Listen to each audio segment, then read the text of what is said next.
We all remember recess growing up in school. Recess was a time of day where you could have all the conversations that you could not have while in class. Recess is where you had the real conversations. And real conversations we're going to have. In each episode of the Recess podcast, I'm going to have real conversations explaining students and school. I'm David McGuire, and I'll be your host. It's recess time, y'all. What's up, beautiful people? Back. Hey. I know it's been a while, but we're back, episode 22 of the Recess podcast, and I'm your host, David McGuire, and I'm excited about this episode. You see my shirt, so you already got a gist of what we're going to talk about today, but you know, we're uplifting voices tonight, and uplifting voices of Black women in school leadership, and we're going to have a dynamic conversation. I have three powerful Black women that are going to join me, but I also have my classmates with me of cohort 1 of Maria's first education doctorate program. So we are here. We're going to talk about that a little bit. We're going to talk about education. We're going to talk about what's it like to be a Black woman. So hope you tune in. If you're tuning in, like, share, comment on this video. We're going to have a dynamic conversation, and we hope you will join with us. As always, you know, let's move the culture forward. So without further ado, we're going to start with introductions so you can meet our guests. So who's starting us off? I think we talked about it. Who's starting us off tonight? I'll go. There you go. Thank you, David. It's good to finally be on the Recess podcast. I see these all the time scrolling through Facebook. So now we're panelists today. But I'm Mariama Shaheed, and I'm the founder and CEO of Global Preparatory Academy at Riverside 44. Before I came to Global Prep, I worked in Pike Township for 17 years. I was a teacher and a principal there. Love what I'm doing now and looking forward to the conversation. Who's next? Is that you, Ashley? Yes. Hi, everyone. Thanks so much, David, for inviting us on the show. I'm Ashley Ushi. I currently work at Tinley Accelerated Schools as the Director of Special Education for K through 12th grade. So happy to be here. This is my 7th year in education. So I'm still going strong. And let's keep the momentum going. There we go. And last but certainly not least. Hey, thanks again, David, for having us on. I am Karen Wright. I am currently taking somewhat of a hiatus to pursue my doctorate. But previously, I started teaching actually in Memphis, Tennessee. Have been in the field of education for 16 years. Was the district new teacher induction coach for IPS for a couple of years before becoming an administrator with one of the innovation charter schools. Went into education because I really love seeing the light bulb go on and seeing what our students can do and making them fulfill all of those dreams and possibilities that sometimes get overlooked. So I'm happy to be here. Likewise. Hey, and everybody, we are taking a break to do this show, and we have homework that's due tomorrow. So you should tune in with us because we should be doing our homework. So tune in with us and rock with us. So we're going to get things started. Look, since my last show, we had a major development in our country, and we have a new president-elect. But with that, we are going to have the first Black woman to hold the office of vice president with Vice President-elect Kamala Harris. So as you think about it as a Black women leaders and it's just Black women in general in America, what did that election win for the Biden-Harris team signify for you, seeing a Black woman on January, 21st, 20th, right, enter the White House? How did that make you feel as a Black woman when you saw that?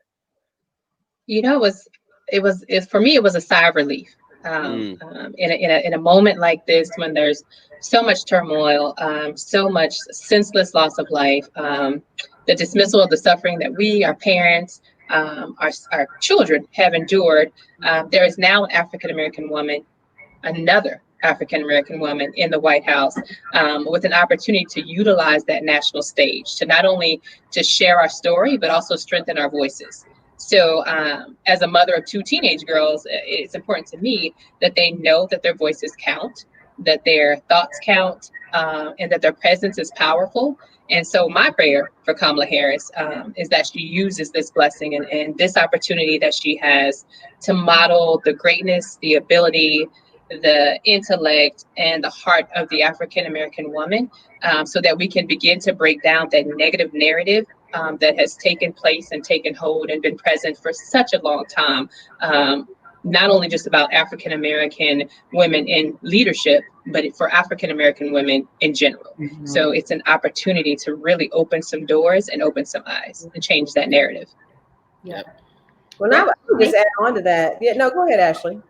Well, I was going to say representation matters. Mm-hmm. I mean, you know, when these, I mean, dream big, little girls. I mean, the sky is the limit. And I think that's the platform that Kamala Harris is standing on right now. The sky is the limit. And, you know, as Karen said, being the second Black woman in the White House, I mean, it's huge. You know, it can be for my daughter, you know, it can be for your daughter. And so representation matters. And I am thrilled to see that this is the direction we're going in. Well, and I would say just with Kamala Harris being elected into the office, but coming behind Michelle Obama, who, while she wasn't elected, she played a pretty powerful role nationwide in the way people saw Black women. I remember when Barack was elected and people would see Michelle, all of a sudden I felt like my identity as a Black woman, people paid attention differently. You couldn't be invisible anymore, or they couldn't act like they didn't see you, because one of the most powerful Black women in America was in the White House. And I just see with this last 4 years and everything that we've gone through as a nation, not that Kamala Harris being in the White House moves us as a nation the way we would love to be, but it does mean that you can't ignore the face of the Black woman and the presence and what that does for leadership. And when she even came out first day and, you know, she talked about being a woman of color, she's not hiding behind it at all. She's like, I am here, see me. And I expect her to really deliver as a Black woman and to benefit all of us. Absolutely. All of us are have daughters and raising daughters. And so it is good that representation is key. It's good to see that we have our little girls can look up and see that it's possibility, right? Like long beforehand, you hadn't seen that, but now they have an opportunity to see that. And, you know, she's a heartbeat away from the White House, right? Like, right. And she's going to be in that place. And as you guys said, like coming after, you know, Michelle Obama and leading with that grace. But also I'll say this, look, while we can always critique and criticize, what I'm not going to do is I'm not going to give any of these people any type of weapons to tear that woman down. So she's got my support and my blessings and my prayers all the time. So absolutely. So we're going to jump in. And so we're going to start it off and just hit with the first question. So tell me, you guys are Black women and Black women leaders in education. Tell me, describe the impactful Black women in your life that helped you get to this where you are today. Well, I would have to begin with my mom and my grandmother. My mother was a stay-at-home mother, and so she didn't work in a big job, as she calls it. But what she did do as a woman was raise me and my sisters to be women that were strong, to speak our minds, to be who we are, and to walk in our truth. And so when I thank God every day as I work with other women and young women to have had that type of nurturing, it's had an enormous impact on me and my sisters, because all of us are doing big jobs, as my mother calls it. Even though to be a mother in the home, I think is probably the hardest job. But I would say that that's probably been the greatest influence on us, because there's certain things you can learn doing the work. But what I've come to learn in the work is who you are and who you show up as to do it is as important as what you know to do the work. And that's what I gained from my mom. Yeah. Well, I guess I'll jump right in here. I would have to, I couldn't agree anymore with one of the biggest influences in my life is also my mom. I am a middle child of a younger sibling who's a girl and an older sibling who's a boy. And my mom, I mean, she did it all. She was not a single mom, she wasn't single all of her life.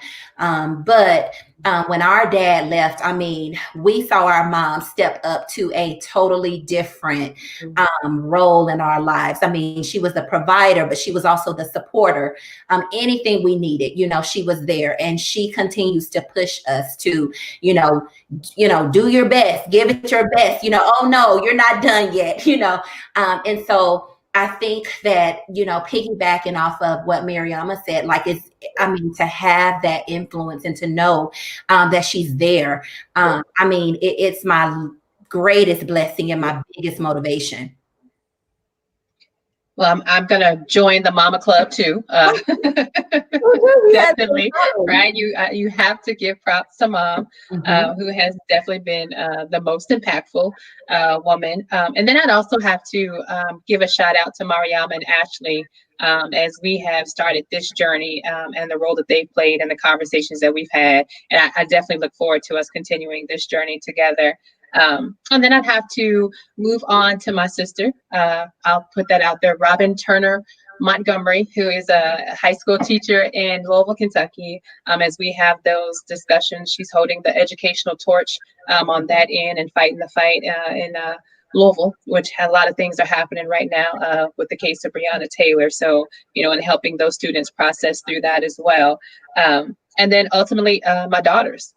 Because I'm living that educational experience through them and the discussions that we have and how they're internalizing things that happen or things that they hear, our interactions that they have. They allow me to see into our education system real time through them. And so when I'm making those decisions, then I have another voice that's actually, able to give me a different perspective. So those would be the women in my life. Absolutely. Shout out to the mamas.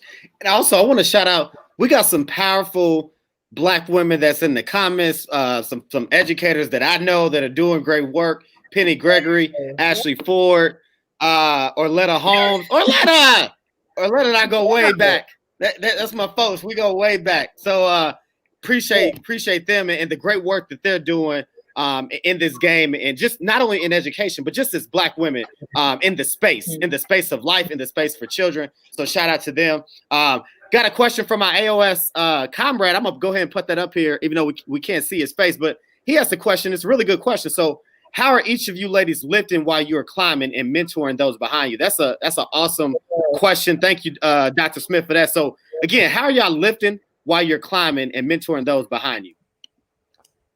I think that's a great question. I mean, I tell you, I think about where I am sitting right now, and it's because people mentored and invested in me that I'm doing the work that I'm doing right now. But I also feel like I haven't been the best mentor in many cases, because what people don't realize is when they see you doing the work, they don't realize the struggle that you may have inside of you trying to get it done. So it may look like, well, how come she's not helping everybody else? She's struggling. And I think that's what people don't often realize. But it's something as time has gone on and I've stepped back and I've reflected and I've stopped trying to be perfect and do everything right. Yeah.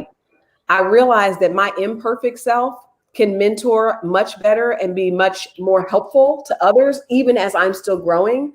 And I'm trying to forgive myself for all those people that I wasn't there for because I was trying to figure out what I was doing. And I think it's a critical piece. And I would tell people now, don't worry about getting it all together before you help somebody else out, because where you are today is still further along than the person who may need your support. Absolutely. I see you, Orletta. Absolutely. Ashley, Karen, what's your thoughts on how are you lifting as you climb and mentoring those behind you? Yeah, I think for me, it's just a matter of being open and sometimes just giving people the opportunity to know that there's something else, right? You don't this isn't the end. This doesn't have to be the end of your journey. And so, hey, there's some other things to look for. So I think for me, it's more about opening those doors and giving a different perspective and giving that push for those who become really, really comfortable and you see that greatness in them and you want them to take that next step, but being able to walk along beside them. I think sometimes we think of, that we have to pull back and drag them up. and that we have to lead it. Sometimes we just have to be there to walk beside them in whatever that phase and situation is. And probably that's probably the strongest part of mentoring is being able to step with them as they're moving through this journey, because this journey's tough. It's not an easy journey. So having someone to truly walk with you sometimes is the strongest form of mentoring that possible, actually. Absolutely. And I agree. The internal struggle is real. I mean, it's not an easy task. However, it's necessary. And one of the things that, as I've reflected on the past years, I've moved out of trying to get things right. It's not about getting things right. It's more so about moving things around so that the right things happen. And I'm struggling and shifting and focusing and regrouping each and every day. So, I mean, it's not easy, but it's necessary. Absolutely. You know what that sounds like? That sounds like Ashley just went to the balcony in that moment. I think she did. I think she just went to the balcony. No longer on the dance floor. And she got off the dance floor and went to the balcony. Went to the balcony. I mean, come on with the balcony. Absolutely. We got another. JH. That's right. Shout out to JH. Hey, Cliff College. We go get those 2023. Come see us. We got another great question that popped in there. And this question that I'm about to put up there, this was kind of my essence of the show. Like, this is what I really wanted to dive into. And so it says, what's the biggest challenge you faced as a Black woman in education and in leadership? What's the big? I mean, here's the thing. I'm sure you guys can name plenty, but what's that challenge that you face in education as leadership as a Black woman? I think the biggest challenge for me is balancing the perception of my actions and the reality of the action, right? Because sometimes there's a tendency. So if I give an example, if I work hard, if I'm, trying to think proactively, then I'm trying to change the system. If I ask too many questions for clarity and understanding so I can move through with the mission, then I'm being difficult. And so I think it's trying to balance that perception with the reality of the intent and the heart that we have, that we're moving in, with how someone else opts to perceive it. And so sometimes that can be the biggest challenge, because you're moving through with good intent, and we work hard because you got to work hard, right? Let's be real. Rarely do you get a second chance. Right. So you are always pushing to push. You can't be second best. You have to be the best. You can't sometimes do it. You have to always do it. And unfortunately, that requirement that has been placed can sometimes in that very same space be seen as intimidating to some, which puts you in a space that now you're having to defend the essence of who you are. So now you have to decide. So now, do I not speak out? Now, do I not advocate? Now, do I not show you the talents that I have, in order to balance someone else's perception of what you're doing because of possibly how well you do it? So I just think that sometimes that can be a really hard challenge when you know that you're in it and you're fighting for it to do the best that you can do, and feeling like that because you're doing the best that you can do, there's a catch-22 to that, that it actually can be seen as more of a threat than an asset, depending on who's leading. Yeah. I think it's a really good point that you raised, Karen. And I think that if I would have to say, the biggest challenge for me has been truly accepting who you are, who I am, and how I lead.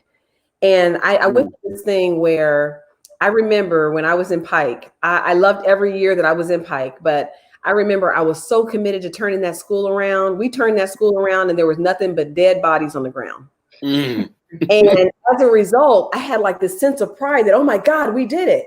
But then I had all this second guessing myself that, was I too hard? Was I not empathetic enough? So I went through this whole process of getting so much damn coaching that I lost who I was. And I had this executive coach telling me this executive coach telling me that.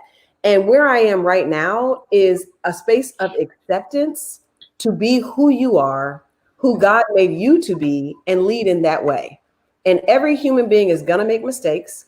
Every human being is not going to get it right all the time. And that's part of being a human being.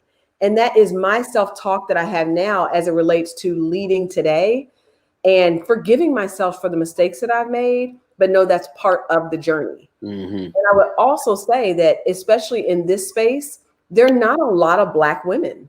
They're not. And I think it's even more important to be clear about who you are, who you serve, and why you're doing the work. Perfection is an illusion. And I tell myself that all the time too. Illusion. So do the best you can for why you showed up, and don't try to be anybody other than you. Yeah, I think you two ladies put it beautifully. I mean, you know, show up, be you, because I mean, in this work, you're always trying to prove yourself. You know, should I say this? Should I say that? If I say this, then they'll think this, you know, and it ends up being so much at the end of the day that it's too heavy of a burden. So it's just one of those things that I always tell myself, every day is a new day, and we're going to pick it up and keep it moving, because every day is a new day. And so it's good question. And so listen, this next question, I think the women that are listening that are in Indianapolis, I want you guys to chime in on this, because this is a question for everybody. So when we think about our city, right, and the city that we work and live in, as a Black woman, describe for the folks, and let's talk about what the educational landscape is like for Black women in Indianapolis. Paint that picture for us. And those that's in the comments, I want to hear from you, from your perspective. What's it like as a Black woman in education in Indianapolis? Who wants to start? Oh, I think the crickets are a good metaphor. That's what happened. I'll just jump in there, because I think, you know, I've been in this city in education since I graduated from Butler University in 1998. And I remember I had an amazing mentor in my first principal that I worked as her assistant, Pat Brooks. And Pat Brooks was the first Black female to ever be a principal in Pike. And that was like in 2000 something. So when I think about that, and the reality that, like, today, there are Black women, several Black women opening schools. There are several Black women leading schools. You can't go to any district and not see Black women. So are we where we want to be with the whole like takeover yet? Not yet, but you can certainly see signs of major change from where things were to where they will be. And I think the benefit is not only for our kids, but also for people of color who were trying to recruit to Indianapolis to do educational work in Indianapolis. I think the landscape is one where people have an opportunity to work for, be mentored by women of color and people of color in Indianapolis, where many cities still don't have that. Them crickets again. So I mean, Ashley, Karen, when you think about the landscape, right? You know, what for a Black woman here, what's it like? You know, in education, in leadership. Because y'all came from outside of Indianapolis. Right. Yeah. So my perspective is a little tainted because I came from Memphis, Tennessee. What I saw is different than what I saw when I moved here to Indiana. So it's a harder grasp for me to say. I'm gonna take Mariama's word for it that we in fact are growing and it's increasing. I would love to see some opportunities for us to get together on a more regular basis, to truly be able to come to a united table, or to truly have that active mentoring that we've been talking about that we're doing in silos, to be a true community city effort. And I don't think we're quite there yet. But I also think we don't have all of us at the table just yet either. And I think that's part of it too, is that, you know, do we know truly where we are, you know, what buildings we're in, what districts we're in, you know, what schools we're in, to be able to truly support and go alongside each other. And I can't say, and I can only speak for me, that in this space right now, I can't say that I know that. or that there's been the presentation or the opportunity, at least at this point, to truly reach out and pull others in, because we're so spread out, right? You take the last time, and don't quote me on this because I can't remember how far back the research was, but there's only 4% African American educators in the state of Indiana. So when you think about trying to put together 4%, and you think about of that 4%, how many are actually represented in Indianapolis, and then as you think about that 4% represented in Indianapolis who are Black women, and then you take that and then figure out how many of those are now leaders, that number gets real small. And so really trying to connect on a broader level would be amazing. Ashley, before you go, I want to read this from a good friend of mine, Educator Barnes. She said, "It's hard to be a Black female educator. It's lonely. I've been the only Black English teacher in the school, the only Black librarian in the district, and the only Black E&L teacher in the district." I think oftentimes, as Black, you've experienced that, right? You're the only Black teacher, the only Black administrator, the only Black this, right? Like, and that can be hard and it can be long. First of all, leadership in itself is lonely. But Karen, to your point, when you start shrinking the number of how many other women that I could collaborate with, whether in my district or in my area or my city, it's hard, right? Yeah. And it's not that many. And then when you have all these forces that are pushing against you, right? Like it becomes even more lonelier. So I mean that's powerful. It's tough, right? As being alone anyway, but let alone when you think about as a Black woman and everything that you face. So Ashley, for you, like paint it in your picture, your experience, what's it been like coming here in the landscape?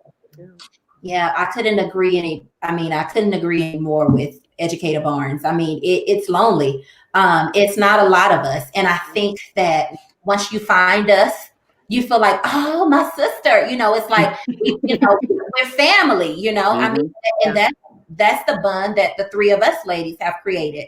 I mean, there is a true sisterhood between the three of us. And so, it's very lonely and you need someone to talk to after those long days. And after you feel like you've made all the wrong decisions and nothing went right, you need someone to talk to, because it's certainly, like I said, I certainly agree. Mm-hmm. I cannot wait until we graduate and I get this and we get to celebrate these three Black women with doctoral degrees from let's take a moment and just celebrate that. And for us, right? Like, I think our entire cohort, like we love our entire cohort and we're growing close. But I think what's going to be powerful when we look at the number of African Americans in our cohort. That's it. When we all graduate together, right? I remember it was a couple years ago, they had that group of, I think it was IUPUI, had those Black PhDs and that thing, like just how powerful that's going to be and how that's going to feel. And so I'm telling Indy Star, come holler at us because we would love to do an editorial. It's 7 or 8 of us, so you can come and interview us. We will take it. Yeah, think about what you said, Karen. You talk about 4% in the state of Indiana. Right. Cohort. What are we, like 40%? Right. Well, yeah. Exactly. So and that's another research. When you talking about Black people with doctoral degrees, and then let's shrink it down to let's give the number of Black people, male or female, in Indianapolis with doctoral degrees in education. Yeah. Wait, I'd be curious about what that number is, right? And so I'm just proud. I'm gonna keep talking about this most of the show. Those that are listening, we go to Marion and we are accepting cohort 2 here soon. If you want to be a part of the program, shameless plug for the kids. Yeah, just a little bit. So here's a question for me. So, we talked about, so as each of you chart your path, right? Not only with leadership and in our doctoral studies. So as you chart this path, what do you hope to change when you think about the perception that Black women face in education? What are you hoping to change, or what message are you hoping to get out there when in regards to Black women in educational leadership? Yeah, I know that there, the part of that question is, how do you change the narrative? And that's interesting to me because it assumes that we have created the narrative. And usually the narrative is created by someone who doesn't know the story. And so I suggest that you actually eliminate that narrative, forcing us to to see that African American women are not one singular story, right? So this is not what, African American female leadership looks like, because that would assume that there's only one narrative to that story. And it's not one singular story. We are many. And to put our experiences, our reactions into one story really minimizes our individual challenges and successes and the impact that we have. So there is diversity within the diversity. And I think that's the narrative that needs to be pushed. So as I chart that, then that's what, that's the narrative that I want to push, is that there is diversity in diversity, and that we are not one singular experience. And so that also gives that space and opportunity for other African American women to lead the way they need to lead to be successful. And that it's not a cookie cutter, path that you have to take, but because you are many, and because you are unique, and because you are different, we can do this together without having to do it the same. And I think if there's a narrative that needs to be put out there, to me, that would be the narrative. Absolutely. And I would just add on that the importance of the Black female educator or leader making sure that her voice is heard is critical. I think so many times as Black women, we're not the majority in most schools. Now, in our school, the majority of the people who work there are people of color, but that's not the norm. I'd never worked in a space like that until now.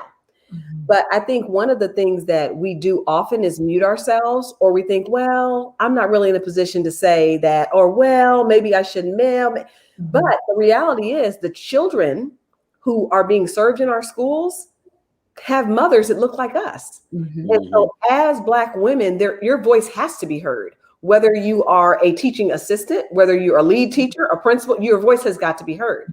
And anytime there's not a seat at the table, it is so cliche about making one, but it's very important that Black women do, because even if you're the only one, you really need to be speaking.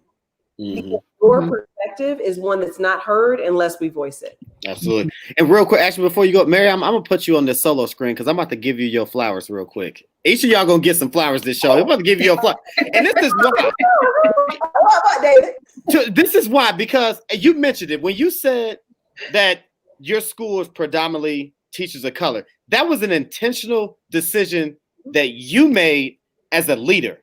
And for folks that aren't from Indianapolis, right?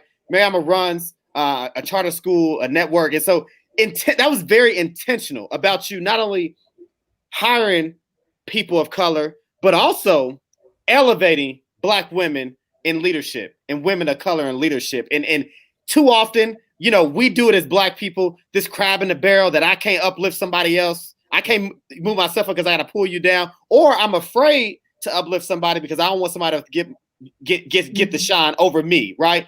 Yeah. But you deserve your flowers because it's not about you. It's about we, and it's been about us. And you've created this space where Black women can say, you can come here and I can coach you. I can mentor you and help you lead. And not too many people do that. And Black people, because it's hard getting these roles and we don't want to share them with nobody. So we're definitely not doing it. So I just wanted to make sure you got your flowers for that, for sure.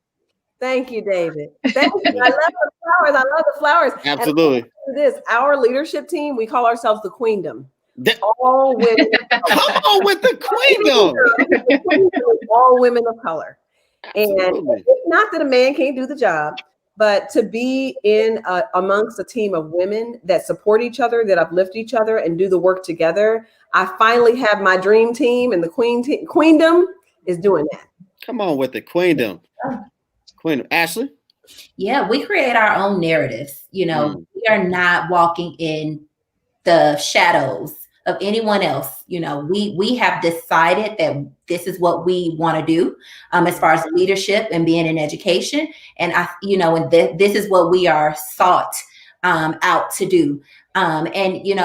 Just like Mariama said, sitting at the table is very important, but it's not just about taking a seat at the table. It's about how are you showing up when you're in that seat? What are you saying? What decisions are being made? What are you doing that's impacting the lives of the community and the children? And, we all know Black women are mothers for in so many things, you know, in your church, in your home, in your communities, in your schools, in your neighborhoods. And so we create our own narrative. We are no longer living or walking in shadows or, any types of shadows or anything of anyone else. We're doing it ourselves. And shouts out to us. Absolutely. Ashley, you coming on the screen because it's your turn now. Told you everybody getting their flowers tonight. Look, so Ashley mentioned it in her opening. Ashley works at Tinley. Everyone knows, no transparency, I work at Tinley too, and we work there. In Ashley's role as the director of special education, as the director of special education, as a Black woman, right? Where most places for Black kids, when you talk about special education, there's somebody that's that gatekeeper that's swinging that door wide open to push kids through that door, even though they don't necessarily need that title. But you have someone like Ashley who's willing to ask those tough questions of school leaders and teachers to make sure, wait a minute, before we just slap this label on a kid, on a child, particularly a Black child, because that's the most of our kids, are we doing everything possible first to ensure that this child is getting the services that they need before special education? So now let's talk about the kids in our program, in our school that do have special education. She is a champion and a warrior for those kids to make sure. And I appreciate you because there are times as a school leader with everything going on that you make sure that those kids get what they need. So shout out to you in that space, Ashley. Keep fighting, and no matter what, including me and anybody else that pushes back or gives you a hard time, stand in your truth and keep being a warrior, because honestly, when we snap out of our ways, we'd be better off for it. So shout out to you. Come on now. I love y'all. Before we go to our next question, your turn too. So look, see, Karen and I met officially in class, right? And I'm not gonna go into details. I'm just gonna. So we had an assignment, had to tell a story, right? And sometimes people tell a story that you need to hear, right? It happens a lot in church, right? Or you hear a pastor that says something. It's like, damn, I needed to hear that. And Karen, I want to say, when you told that story as a believer, I felt that I needed to hear that in that moment, and I felt that it was being said, but I wasn't really listening. But in that moment, and this is me, totally me, my spiritually. I believe that God said, "Let me give this message let him hear it from her, because he's in the space and the way in which you delivered it." And there was a lot going on that not many people know about. And so I appreciate you for sharing that, because I needed to hear that with what I was having going on in my life, both personally and professionally. I needed to hear that to steer myself back on the right track.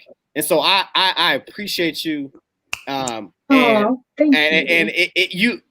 Offline, I'll tell you one day exactly what that meant for me and how it got me right back on track. But I just appreciate you and appreciate your voice in that moment. So, thank you. Shout out to you. Shout out to you. And we're giving flowers tonight. So I got more flowers to give, and we're gonna give it too. So again, this show is about uplifting the voices of Black women in school leadership. And so I'm gonna ask you guys this question because it wasn't on my list of questions. I want you to think about a Black woman in the city, right, that you want to give some flowers to and some shine to.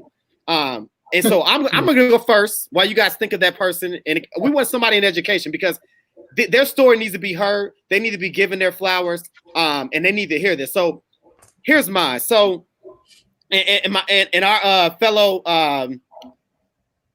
educator, future doctoral student at Marion Patrick Jones, and so he knows this woman as well. So Kelly Marshall. Oh yes. Yeah. You took mine. No. So my boy Dr. Smith, part of ALS podcast, always talks about, we talk about mentorship, and he talks about a sponsor, right? Somebody that's gonna put you in the room and give you an opportunity to shine in that room, right? Kelly Marshall gave me the best job twice. She hired me at Tinley as a principal, and I told this story before, but she hired me as a principal of a middle school.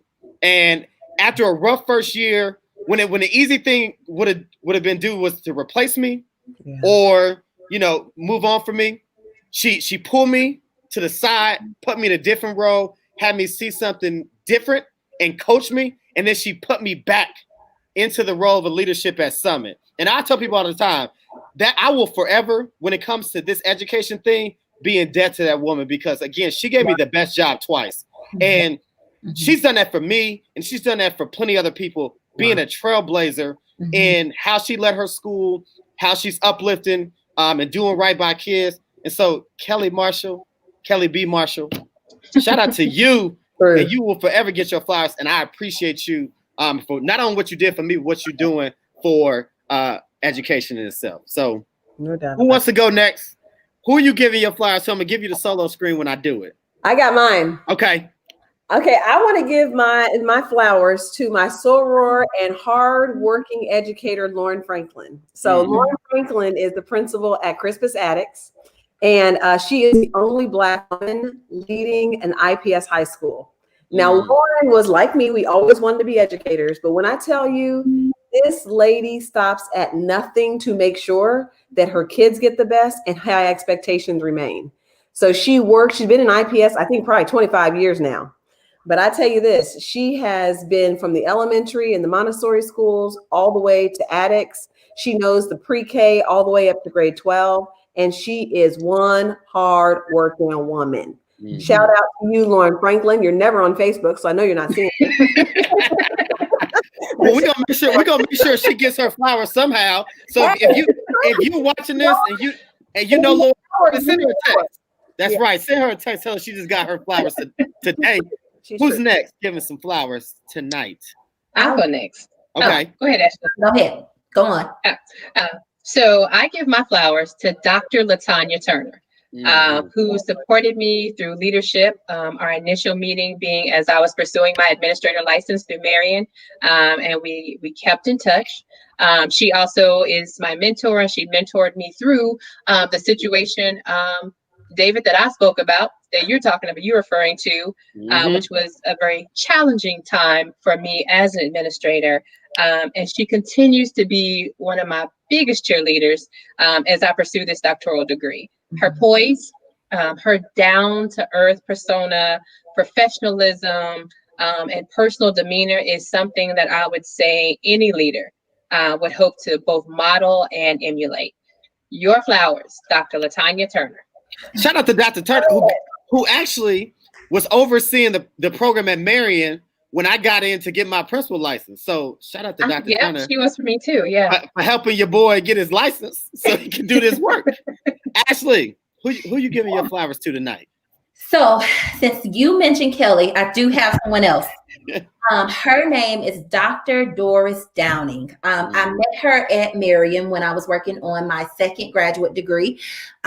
She was everything to me. She came into my life just at the right amount, like just in the nick of time. She encouraged me through research. I mean, she's the reason why I just love everything about research. She spoke this program into me. It was, she was like, okay, Ashley, this is what you're going to do,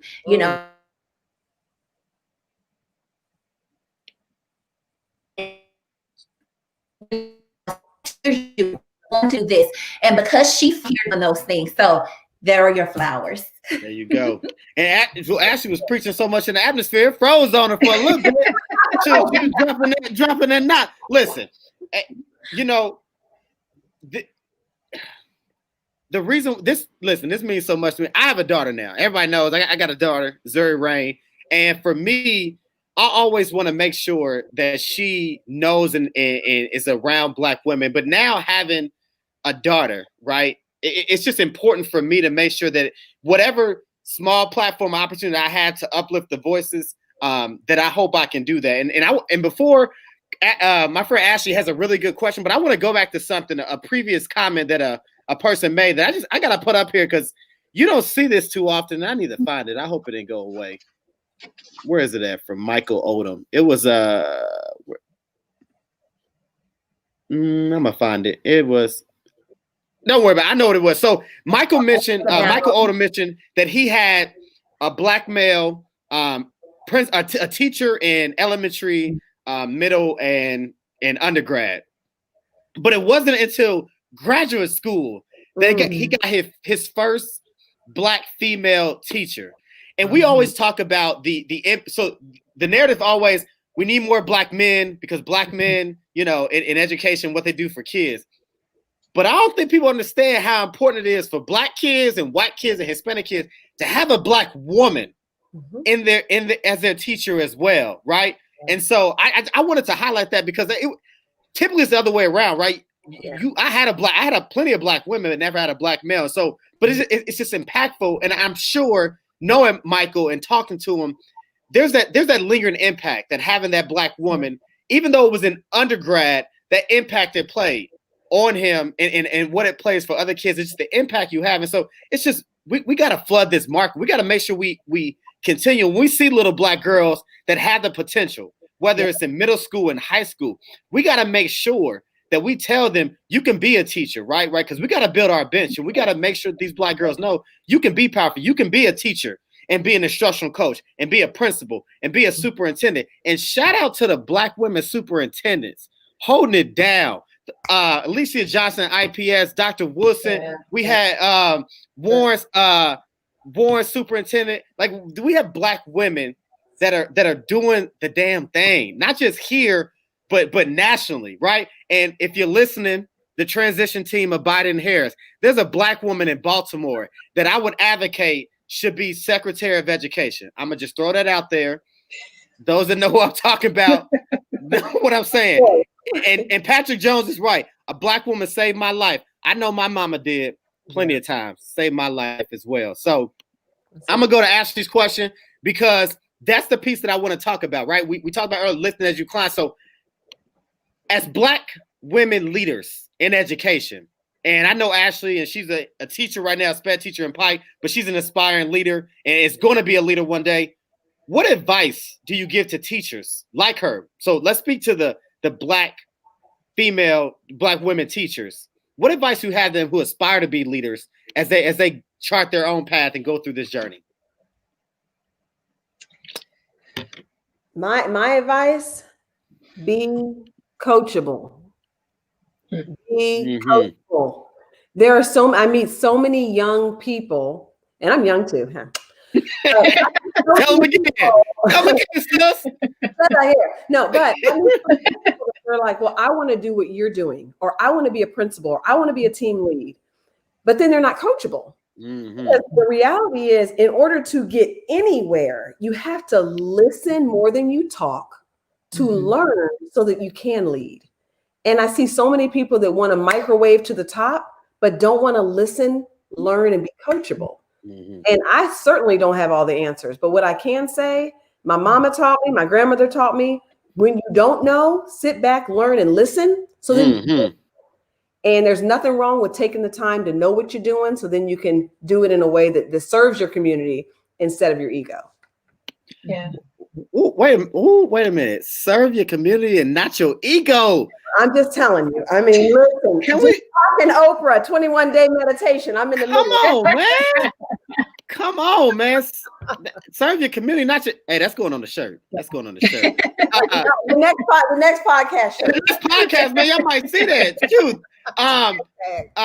Ashley, because I know Ashley Ford, right? Who's a SPED teacher. So you as a SPED director, right? And I'm almost certain if I'm not, Ashley, speak up if I'm not speaking for you, but I think that's her trajectory, right? So as a black woman, as a SPED director, as Ashley, a black woman that's in special education, what advice do you have for her as she charts her path to leadership? Yeah, four words: low ego, high impact. Come on with the saying. Come on, man. Look, I got it. Look, Jim Collins said it best, but seriously, it's the 4 words that I bring to work with me every single day. Because I mean, I'm sure Ashley knows, we see so much. There are so many of our babies that need that. And the most important thing we can do for them is show up. And so one of the big, low ego, high impact, it's not so much or all about what you're doing, but it's more so about how you're showing up. And so, Ashley, blessings to you, and beginning to charter your leadership path, because I'm speaking it into existence for you. It is yours. There are so many Black women that are needed in special education. I mean, there are so many students that are over-identified, and then, of course, under-identified. But we need you. Mm-hmm. What's up? Karen, what advice do you have for Black women that are teachers that are aspiring to be leaders? And definitely everything that Mariama and both Ashley said. The only other thing that I would add, because of kind of the space that we operate in, is don't wait for someone to tell you that you can be a leader, right? So if you're waiting for someone to come in and pull you out and say, hey, you can be a leader, you may be waiting for a long time. So don't wait for that. But what I will say is to go ahead and start growing yourself, right? So there's professional development opportunities out there. Don't wait for somebody to send you, sign up. There's webinars, especially in this time of COVID, that are happening. You see it, sign up. I think some of the best things that you can do is to start building your own toolbox, so that when you get put into that space and when that opportunity presents itself, that you have something to kind of walk into. The other thing I would suggest, and has been an amazing benefit for me, is to seek a mentor. I mean, you think about some of the women, or if you need help finding some women, look around and see who would actually be willing to mentor. I think sometimes we don't mentor because we don't get asked. So it would be a benefit to you to kind of reach out and see if there's someone who can kind of walk with you on this path. But don't wait for somebody to say that you're a leader. Go ahead and start that path on your own. Can I just take a moment and just reiterate these gems that y'all dropped? First of all, serve your community, not your ego. Can we just serve your community, not your ego? And then, wait a minute, low ego, high impact. Lower that ego and raise that impact, and grow yourself. Don't wait. Water your own flower. I'm gonna add it to that one, Karen. Water your own flower. Listen, this is why this is important. This is why this show's about uplifting the voices, because like y'all voice needs to be heard, because y'all in this 2 minutes y'all done dropped some gems that's gonna make for a great cut up when I do this video and circle this over and over again. So here's what I need for those that are listening as we close out. We got about 8 minutes. We're gonna close out with a final question. But here's what I need those that are listening: like, share this video, tag this video to somebody that needs to hear this, and I'm gonna share the link when this is over. But this has been powerful. So as we close out, right? This show, we're almost at the hour point. First of all, let me just say thank you to each of you for coming on, sharing your voice, helping push things forward. This has been a great start to the series, December to Remember. I knew it. I said this got to be the first show that I do, and I knew it was going to be oh, we lost Karen. I'm sure she'll be back. We'll get her back as we do closing thoughts. But I knew this was going to be powerful. I knew bringing you all on, because here's the thing. Jones know I get to sit and listen to y'all every day when we go to class. So I know the gems that y'all be dropping. I'm just glad that we were able to share with everybody else. So as we close out, final thoughts. What are your final thoughts that you want to give to the people? I'm going to bring you back on the solo screen. So what are your final thoughts? Hold on, I'm going to get Karen back in here. What's up, Karen? You back? We lost you for a minute, but we're going to do... Right. Apparently not my connection. Listen, so we're gonna do closing thoughts, Karen. And so what are you going to leave the folks with? I'm going to start with you and put you on the solo screen. What are your final thoughts for everybody here? Wow. My final thought is that our presence matters, and that so does networking and building those communities, so that we can support each other. And I think that's probably one of the biggest things that we probably need to do a better job of. And also don't let anyone stop your shine. So you create the space that works for you and work that space. Absolutely. Work that space. Mariama, what's your final thoughts? for everybody? Final thoughts. I would just say, be true to yourself. Leadership can be lonely, and everybody's path looks a little bit different. But honor and be true to who you are and what you want for your next steps, or even for the place that you're in right now. Because when you are authentically you, and when you authentically show up, that's when the best product comes for those that you're intending to lead. The other thing I would say is I want to echo what you said, David, about not waiting to be anointed as a leader. You lead by your example, and opportunities will come. I never thought I'd be doing what I'm doing right now, but it's because of humility, doing the work, and just trying to get better at the work that opportunities come. So take your time, work your gift, and be yourself. Last but not least, Ashley, what's your final thoughts for everybody? Yeah, grow your network. Surround yourself with people that are doing the same things that you're doing, that you can talk to, that, are making some of those same tough decisions that you might be making, that are facing some of those challenges that you're facing, and be open-minded to listen, to see kind of how they're navigating through that. Because that's impactful to have a mentor, to have someone that you can talk to at the end of the day. No matter, if all else fails, definitely you want to grow your network. Absolutely. And I'm gonna put this on the solo screen to close out. I'm gonna read a quote from Malcolm X. It says, he said, "The most disrespected person in America is the Black woman. The most unprotected person in America is the Black woman. The most neglected person in America is the Black woman." Let me say this. 2020, 2021, and moving forward, you're not disrespecting a Black woman no more on my watch. I am here to make sure the Black women get the respect they deserve. I'm gonna make sure they get the protection that they deserve, and I make sure that no longer the Black women are neglected. That's in whether it's education, that's whether in life. Because I have a Black woman that raised me. I'm raising a Black woman, and I have a little sister that's a Black woman too. And so I am here to protect Black women. And in the words of my big bros of the 8 Black Hands, you disrespect the Black woman in front of me, you gonna catch these hands and this fade. You heard it here first. I want to thank everybody for tuning in to the Recess Podcast. This has been episode 22. Catch me next week Tuesday, episode 23. Again, as I always say after every show, create the platform, control the conversation, change the culture. We out. Thanks, everybody. Thank you, David.